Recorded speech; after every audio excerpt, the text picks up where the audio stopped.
Hello again, everybody. Zack Attack is here with my WWE Raw review for this Monday, June 26, 2017 from Los Angeles, California at the Staples Center. We're all 13 days away from... goodness gracious. Great Balls of Fire! God, I can't believe that's still the name of a pay-per-view. Heading towards that, and the Raw's rating still going down the drain. Raw needed something good to happen tonight. Heading towards this pay-per-view. Release with the go-home show next week. But tonight's show in LA was... hit and miss.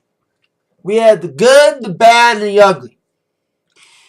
The good, we had a decent little main event with the women's gauntlet match with a dominating performance from Miss Nia Jax. See if it'll end up getting her the victory. Great confrontation involving Samoa Joe and Brock. Like the last segments tonight. Another confrontation between Brock and Joe. Another confrontation between Strowman and Roman that would open up the show.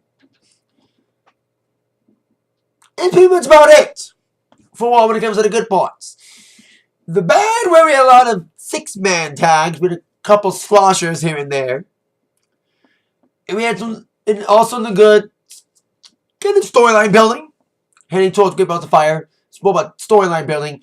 And then the ugly. Well, for those who thought, like myself, that the Alexa Bliss Bailey This Is Your Life segment was the worst Raw segment of the year thus far, that's Miss TV fucking topped it. Fucking boring, stupid, and what's what I'm looking for? Oh, pointless. Who the fuck are the Ball family? If you're a basketball fan, and you know these motherfuckers, good for you. But me, like everybody else who doesn't know basketball, saw these people like, who the fuck are you? Get off our fucking screen. I'll go more into the details when we get to that Miz TV. It was awkwardly embarrassing. And, oh yeah, just like the Alexa Bliss Bailey segment, I said this wasn't Alexa's fault. I'll say it for this. This wasn't Miz's fault. And here we begin with Roman Reigns getting his ass booed out the building in Los Angeles. Wow, this is Hollywood. They like the big stars, but they don't like the big dog. Anyway, of course, Roman still kind of coming from the return of Braun Strowman, attacking him last week after his match against Samoa Joe when he lost. Which at least Roman admitted after saying, oh, I've never been beat one-on-one. Well, that's happened to most of those people. He at least admitted that he got choked out by Kakita Clutch last week by the number one contender for the Universal title, Samoa Joe, but with a little help from Braun Strowman. And he's never been put in this type of match that they're going to be in the pay-per-view. The ambulance match, which, as I said last week, was supposed to be the payoff match to happen at Extreme Rules until Braun's untimely injury. So as Roman was running down Braun, getting away from the match, saying that I'll do anything and everything to beat you, Braun, and put you in that ambulance. At least they lay out the rules. They beat the crap out of each other until one man puts the other in the ambulance and rides off. And like what happened with the stretcher match, where it's like, oh, you're supposed to be put in a stretcher and rolled to the stage. Not the first one the stretcher wins or loses, like what happened to Kalisto and Strowman. But then as Roman was keep on talking, getting booed, saying this is my yard, blah, blah, blah, blah. Sirens went off and ambulance pulled in. Now we saw this last week. This is how Braun returned, pulling into the arena ambulance and popping out. Roman was not going to fall for that again. So he went to the ambulance, opened the doors, no Braun.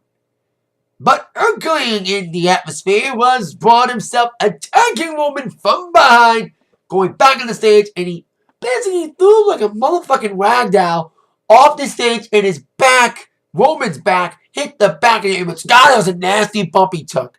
Big bump he took, and then Strowman came back to the ground, tossed Roman's lifeless little body into the ambulance, shut the door, and rolled it away. So sadly, that means Roman wins on the pay-per-view, right? That better not be the case. That better not be the case. That if they're going to have Roman win. And it's looking like it because, well, Roman is now the next contender. He's the number 2 contender to challenge the winner of the Joe Lesnar match. A Great Balls of Fire goes to face the winner at SummerSlam. He made that announcement last week. So the probably make Roman look strong. And Barry Braun, and he had so much momentum going into his injury. He recovered all the momentum he lost after Fastlane. Right at Payback, then he got injured at the wrong time. He was only out a month. But hopefully he wins the ambulance match, but they basically hinting that Roman will be the one to put Braun in the ambulance. Because Braun already did it to Roman. Because we've seen this before. During go-home shows, or in this case, weeks before the pay-per-view. If one person puts the other in the ambulance or goes on top of the other guy will wait on top of him at the pay-per-view. Well, I was wrong on that. So I thought, I think I was right on that a couple of weeks ago. I saw Aries made Neville tap out on a wall before the submission match, and I was right. Neville would eventually win on the pay-per-view. And that's what could happen here, sadly. Now on to our first matchup of the night, a 6-man tag with the Hardys teaming up with Finn Balor against Elias Sampson and the Raw Tag Team Champions, Sheamus and Cesaro. The feud between Hardys and Cesaro and Sheamus is still continuing, especially after their no contest in the best 2 out of 3 falls match 2 weeks ago. Probably setting up a match of Great Balls of Fire. Same with Sampson and Balor, who had a confrontation last week. We thought it would lead to a singles match tonight, but like I said, they're probably saving it for the pay-per-view. We shall see. Or main show. It began with Elias trying to sing a song as a trio with him and Sheamus and Cesaro. They were even wearing the headsets that Elias would wear. Did I say Silas? I always confuse Silas and Elias. Silas Young. We have a Ring of Honor shit. No. I'm thinking of WWE review, but I'm wearing a Ring of Honor shirt. That means it proves I'm not just a WWE fanboy. Even though that's all I make is WWE videos. But I do make review videos of Ring of Honor when I go see him live. Anyway, they be interrupted by the Hardys and Balor. Balor and Sampson had a little action in there. They had a little confrontation. They got in the ring, got a little physical. But the majority of the match was definitely involving the Hardys and Sheamus and Cesaro, with all 3 of them. Silas, Elias. I said Silas again. I keep making a mistake. So Elias and the tag team champions were isolating Jeff in the corner after he got tagged in. And of course, Jeff got the hot tags and Matt going like a house fire, big clotheslines, delete everybody. Until Balor got back in, delivered a sling blade and the coup de grace. And got the victory for his match. I think he got in, and then Matt's brother got. There was a little ball on the outside as well as Finn was doing all that stuff. Jeff was flying, and then I think Matt took out Styles with the twist of fate. Or was it one of the tag team champions? I have no idea. But no matter what happened, I think Balor got the victory for his team. We'll probably see these 3 in individual matches at the pay-per-view for sure. That's what we're heading towards, these 2 feuds culminating at the pay-per-view. It was Cesaro again, the coup de grace from Balor. Because Silas and Sheamus were on the floor. That's when they were both taken out by the Hardys on the outside. Balor got the victory for the team. A decent little 6-man tag to open up here. See what happens here down the line between these 6 men and individual feuds. Speaking of feuds, we saw a little feud building up for the last few weeks involving Goldust and R-Truth. Ever since the Golden Truth got broken up. Man, we saw a lot of great teams, not great teams, but tag teams breaking up on Wall. Golden Truth broke up. We saw the breakup at Enzo and Gas. So not a lot of good guy tag teams left. No wonder why they're taking a long time to get Revival back on TV and active role. Anywho, these 2 have been feuding with these little movie-like promos. And what better way and what better city to have their feud culminate than in Los Angeles, the movie capital of the world. Well, the match never truly happened. They're probably saving it for the pay-per-view because we saw Goldust come out in like an old-school Goldust outfit. Like an old 90s outfit. It was the old right on the chest. It looked like an old, like a 90s outfit. He had his own video camera guy. That was gonna be interesting. And R-Truth came out. He wasn't rapping. He was serious. He was hoping to have Goldust get got tonight. But Goldust reigns supreme. Attacking R-Truth from behind. Never against the post. Like I said, the match never truly happened when his camera guy taping the whole thing. Hey, if one Rhodes can be on top, the other can. Of course, Cody Rhodes is now the new Ring of Honor champion. Surreal. Hey, that's what happens every year. You fuck him up, and now Ring of Honor's taking him, and he's the champion. He's not even a full-time guy in Ring of Honor. That's the biggest thing. Because I did not see the pay-per-view. Past the I was DJing that night. But, there you go. Like I said, the pocket of the match, Gold does a great balls of fire, but Goldust look really good here, attacking R-Truth from behind. Center match never happened, especially it would have been appropriate to have it take place in Vegas, but enhancing the feud a little bit, and probably, like I said, saving the real match for Great Balls of Fire. Now, on to the ugly. The worst segment of the night. Not just that, the worst segment of the year. Maybe I might be overemphasizing, no, over-exasperating. I think a lot of people like me might be over-exasperating, but God, this was fucking stupid, pointless, and unfucking necessary. Miz TV involving the Ball family, whoever the fuck they are. They should have their own reality show. Because they were a fucking nut job. All three of them, especially the old guy in the bald head. He almost stripped all the way out, and it was fucking awkward. I had a remote in my hand, because I live in Detroit, and there's a fireworks going on tonight. Ford Fireworks in downtown Detroit. They have coverage of that. I was trying to withstand this segment as much as I can. And I couldn't stand it. I flipped to Channel 4 for a minute. And Big Sean interview, who's a rapper in Detroit, who was at the fireworks, was more interesting than this fucking segment tonight. And Raw wants the ratings to come back, huh? This will not help your ratings. Like, getting celebrities to help your ratings? Okay. But as to get celebrities, we fucking know that a mainstream audience will know. Not just a 1% of people who knows who the fuck these people are. And Bobby, this segment just went down like a fucking lead balloon. Like I said, worse than Bliss and Bayley. Like I said, might be over-exasperating, but come on. It was like, who the fuck are these people? Why are they here? If you're like I said in the beginning, if you're a basketball fan, you know who these people are. Good for you. You get a gold star. But the rest of us said, who the fuck cares? And the second was just a fucking wrecking machine. I heard Stone Cold was supposed to appear during the show. Well, thank God they probably didn't have him come out. I hear he was going to come out for the last of the segment, or even this segment, and it just went down. And just as it went awkward, like Lamar Ball, like he almost went off script to Miz, who is still the doghouse with Maurice. That storyline still being played out. I'm hearing rumors they're breaking up just because they're copying Maria and Mike Bennett's gimmick. So that's why they went on screen last week on SmackDown only in an online segment. Anywho, as this segment was going down here, Dean Ambrose saved the day. But the most notable part of this segment was this Ballers Club thing.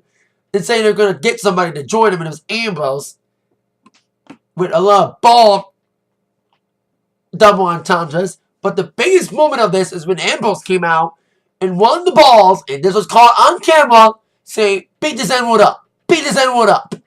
It was a hashtag on Twitter within minutes. Then it was caught on camera. And they're probably going to edit it out and probably did like they did with the This Is Your Life segment. Edit the hell out of it on YouTube and on the Hulu we broadcast.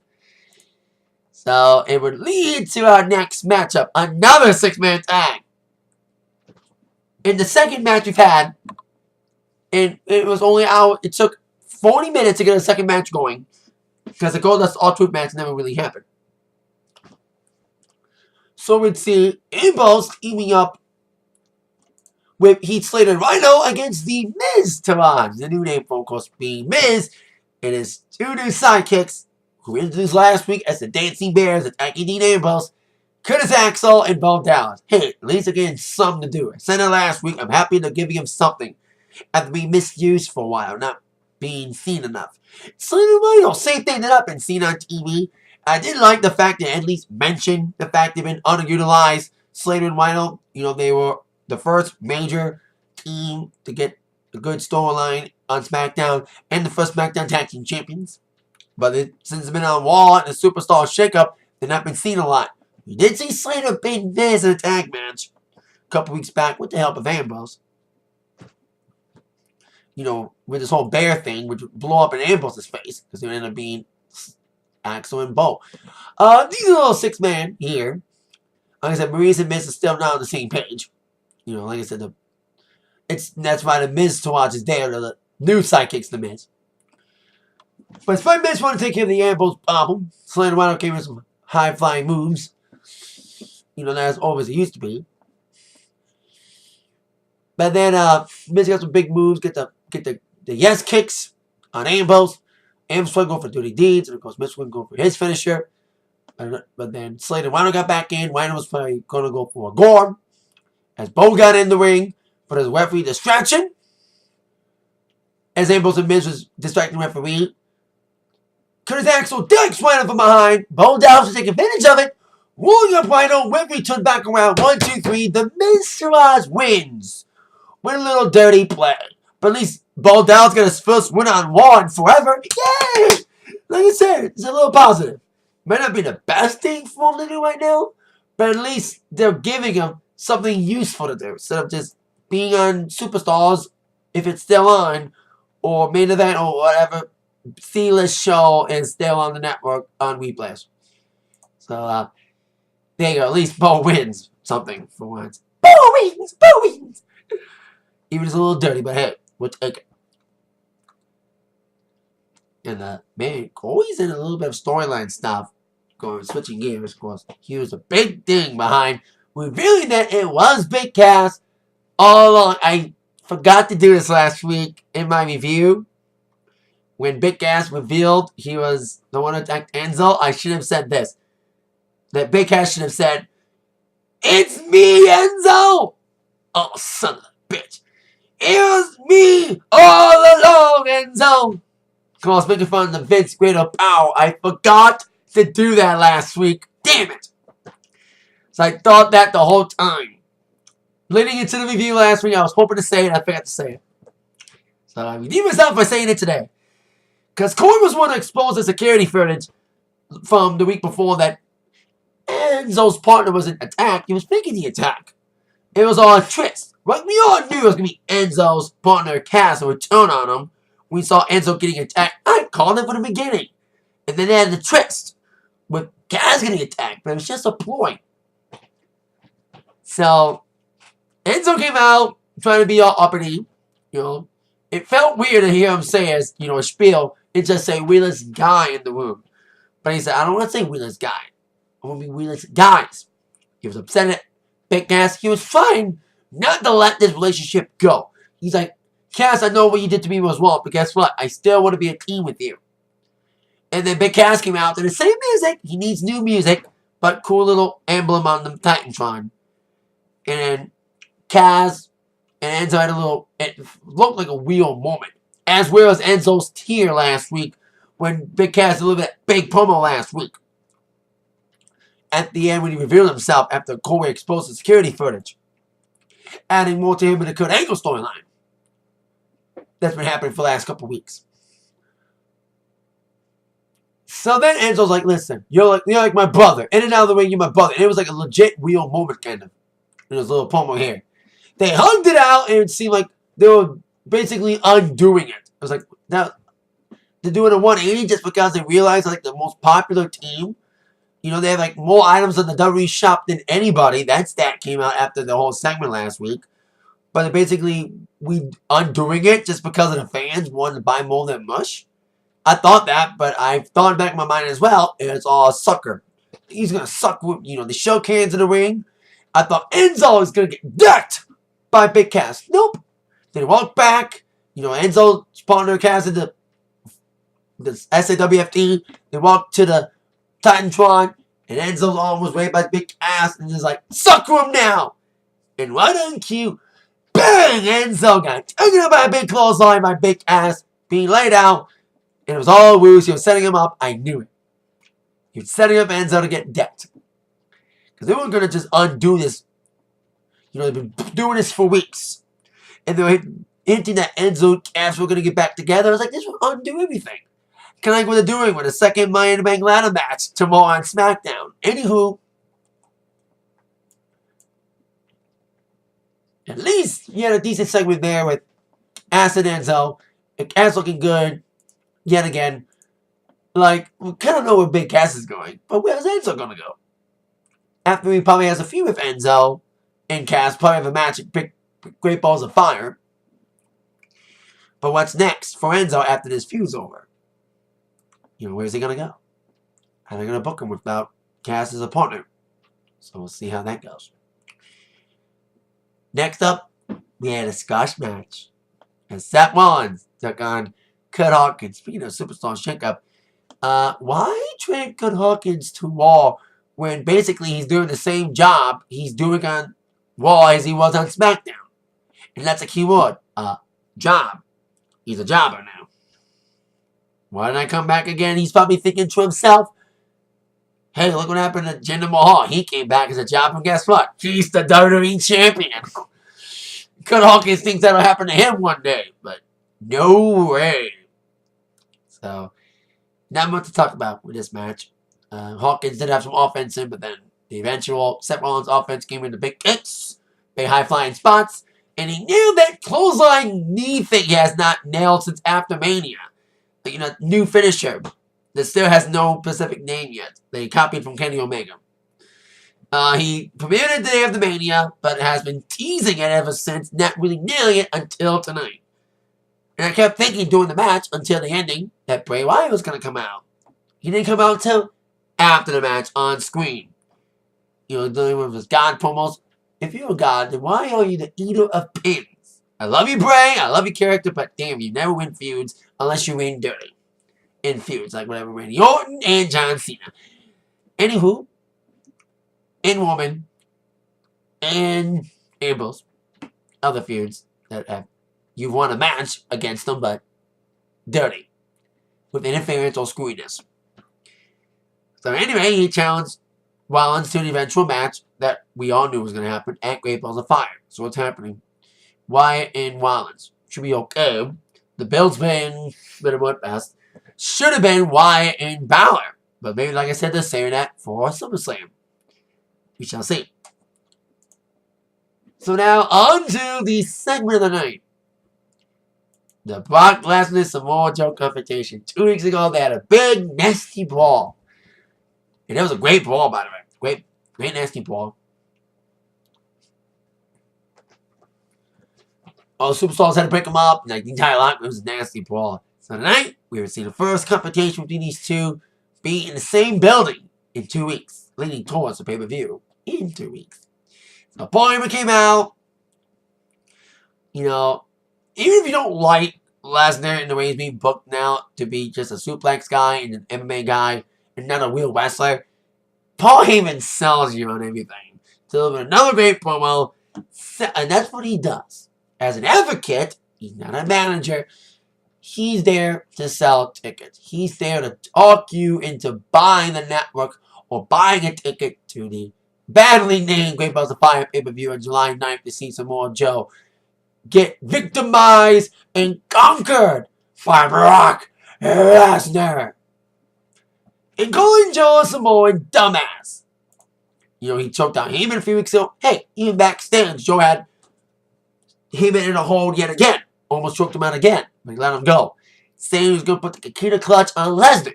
But guess what? That's exactly what happened. As Heyman was introducing Brock Lesnar, came out to the ring. Joe came up from behind and locked in the Kakita clutch.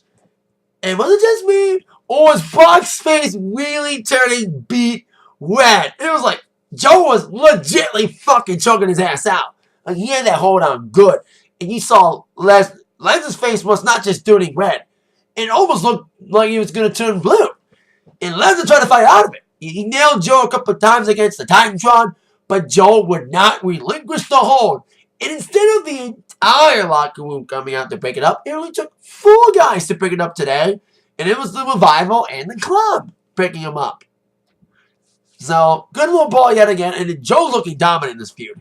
Even though it's looking like it's going to be a one-and-done feud and Joe's going to lose, they're booking him up pretty good.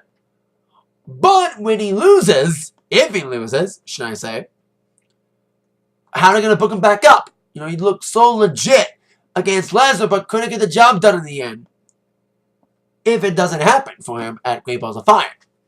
You know, despite the best Joe's look since he's been on main roster. You know, really look like a legit badass here. And the way he choked Lesnar out was brilliant. And the way he turned blue was like crazy. So, there you go. On to the next matchup. We have Cruiserweight action. I hope they don't do the same thing to the women in the upcoming women's tournament they're doing in the Cruiserweight division. Cruiserweight Classic was so great. You know, it was one of the best things on the network for the summer of last year. But then after they bring them to the main roster, they fucked them up. Hopefully they'll do that with the women. They revealed today the broadcast dates of the Mae Young Classic. They're doing it a lot differently than the CW. They're not airing it 12 straight weeks. They're doing it in 4-episode spurts in 2 weeks. With the first 4 on the 28th, the second 4 on the 4th of September. August 28th is the first 4 in Beyond Demand. And the live finale on August 12th. It's going to September 12th. It's going to preempt 205 Live. Is it going to be SmackDown in Vegas, or is it going to be a different location in Vegas than what SmackDown's going to be? We shall see. Because SmackDown for September 12th has not been announced yet, or where it's going to be. So we saw Linda Dorado for the first time in forever, as he took on the Cruiserweight Champion, Neville, with Akira Tozawa at ringside, still being wined and dined by the Titus brand, or Titus Worldwide. So Akira's eyeing Neville. Neville just basically destroyed Dorado in a little squasher, not even like 4 minutes. The typical Cruiserweight match on Raw. Like I said, they're watering him down, not letting him use their abilities to their full potential. You know what I mean? And Dorado's great. He was one of my favorites in the Cruiserweight division, Cruiserweight Classic, but they have not used him a lot. You know, they didn't get a lot of heat coming in. There's some moves here and there, but then Neville just basically destroyed him. Big kicks, big moves, leading into the Rings of Saturn. Tap out victory for Neville. Eyeing Tozawa. Tozawa was taking his jacket off. He had a suit on, like last week, on Raw and on 205 Live. And as they were about to brawl, here comes Titus O'Neil. He said on 205 Live last week he was going to give Tozawa till Monday to make a decision concerning joining the Titus brand. Well, I think Titus made a decision for him. That Tozawa did sign a contract. He is a member of Titus Worldwide, and he will take on Neville for the Cruiserweight title at the pay-per-view Great Balls of Fire. So it's kind of weird that we didn't got a proper answer from Tozawa. It's just basically, oh, I'm in the Titus brand now. Just basically sold in, bought in. So it's kind of weird how they did it. You know, Tozawa was making a decision. Basically, the decision was made for him by Titus. He never had a say in it tonight. He just assumed, hey, I'm in the Titus brand now. Titus Worldwide. Despite him losing a match with Apollo against Sheamus and Cesaro last week in non-title action, he may get his stock back up if Tozawa can defeat Neville. See how this feud build up within 13 days of the pay-per-view. You know what I mean? They queued up last week, and now, boom. You know, at least gives Neville somebody else to compete with when Austin Aries is out for a while. Aries is recovering from some injuries. He's resting for a while. He's not medically cleared storyline-wise. Because he's going to be out for. He's just taking a little break from action. But he's still active on 205 Live. We saw him backstage segments last week. So at least they're keeping him on TV where he's resting his injuries. So, there you go. We'll see if the Neville level can compete with the power of Tozawa. Ha! Interesting, what I mean. There might be a t-shirt. The power. And that's going to be POWA of Tozawa. before we get to the main event, I need to mention some little Corey Grave tidbits. He got confronted by Big Cass, saying, I don't know what's between you and Angle, but stay out of my business, by exposing that security footage last week. And then, I love a little bit he did, a little musical shout out, when they replayed the Braun Strowman Roman Reigns segment. I love when Corey said, Braun Strowman with his vulgar display of power.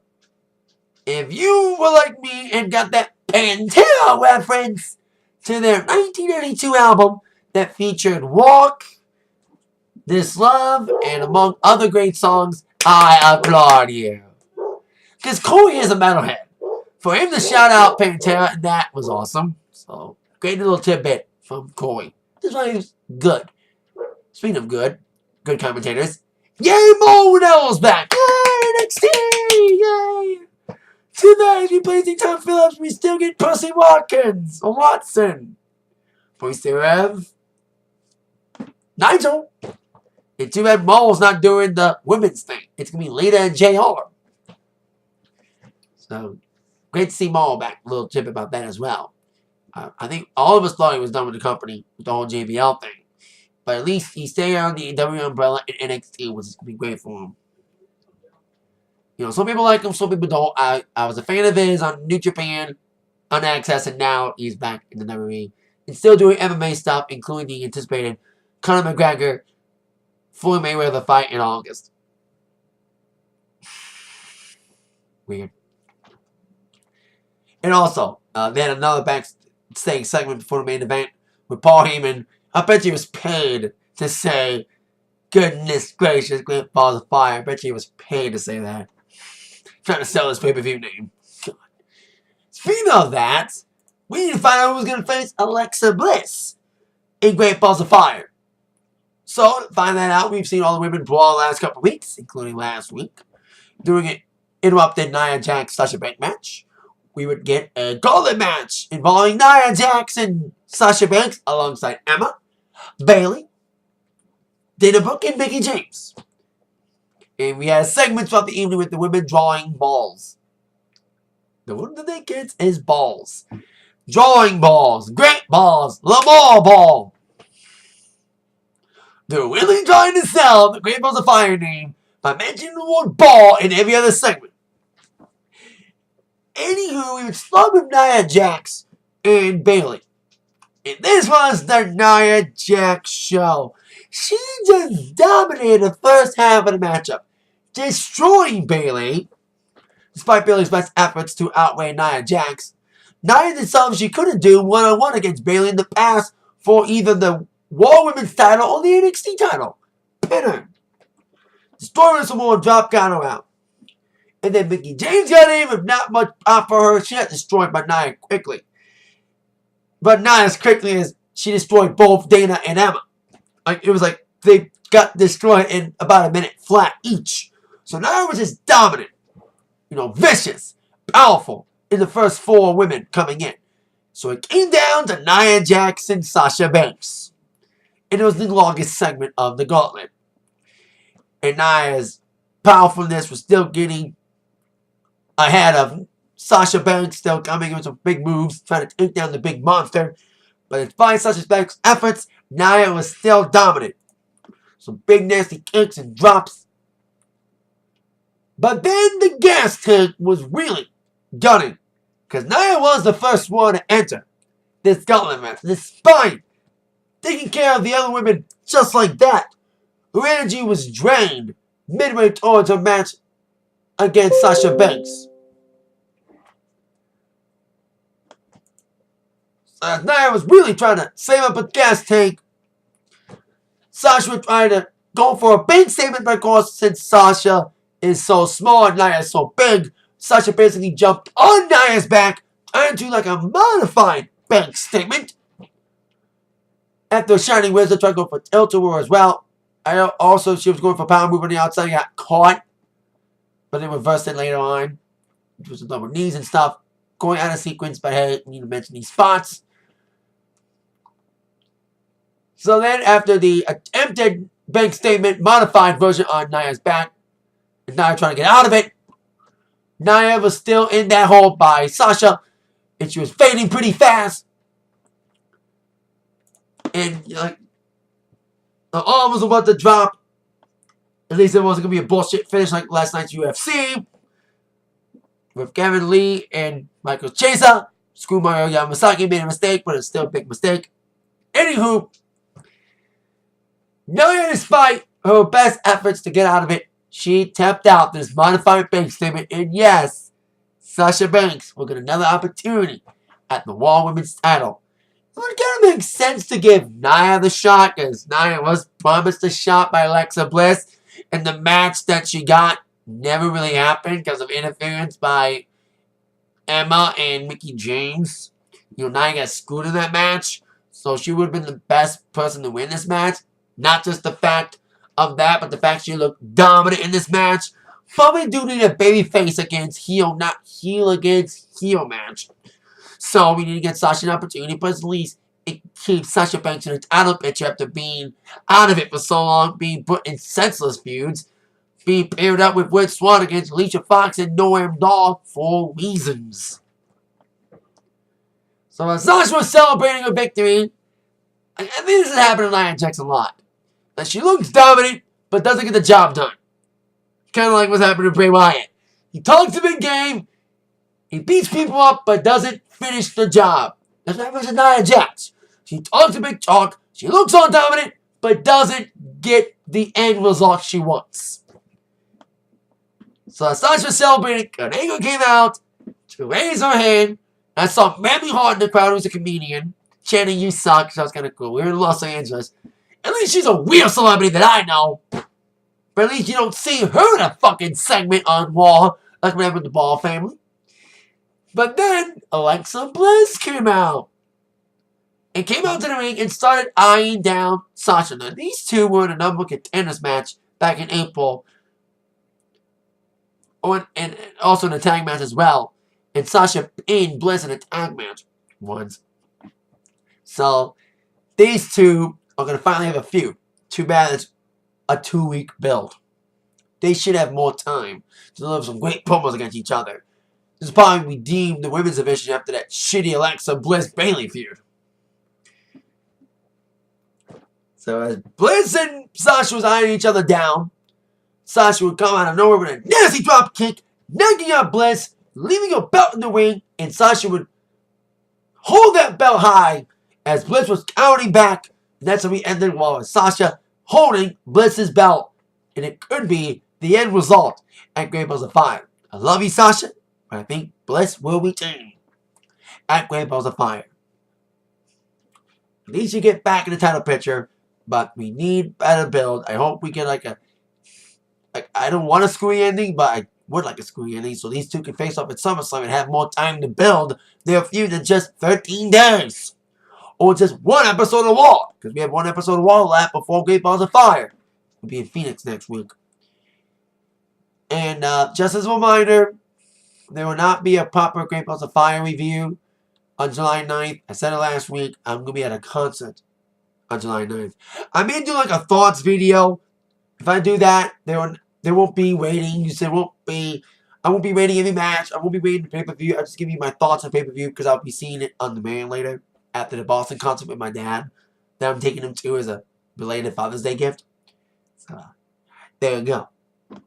And with that all being said, you've all been attacked by the review from Zach. Thank you so much for watching this. See you next time. Bye-bye.